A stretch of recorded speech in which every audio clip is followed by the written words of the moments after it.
அனைவருக்கும் வணக்கம். வாழ்க வளமுடன்.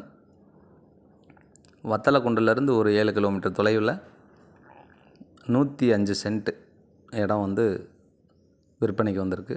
சாலை ஓரத்தில் இருக்கக்கூடிய இடம் இந்த இடம்தான். வத்தலக்குண்டு பக்கத்தில் குறும்பப்பட்டி அப்படின்ற ஊருக்கு அருகாமையில் இருக்கக்கூடிய ஒரு இடம்.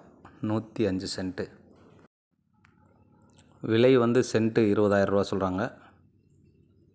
பெரும்பாலும் 1 ஏக்கர் 2 ஏக்கர் இந்த மாதிரி நிலங்கள்லாம் கிடைக்கிறது ரொம்ப அரிதாக தான் இருக்குது. இது 105 சென்ட்டு. விலை சென்ட்டு 20,000 ரூபா சொல்கிறாங்க. 1 ஏக்கர் 5 சென்ட்டு. இடம் தேவைப்படுறவங்க கீழே இருக்கிற நம்பருக்கு கான்டாக்ட் பண்ணுங்கள். குறும்பப்பட்டிக்கு பக்கத்தில் இருக்கக்கூடிய ஒரு இடம். நேரில் பார்க்குறதா இருந்தால் பார்த்துக்கலாம். மிக்க நன்றி. வணக்கம். வாழ்க வளமுடன்.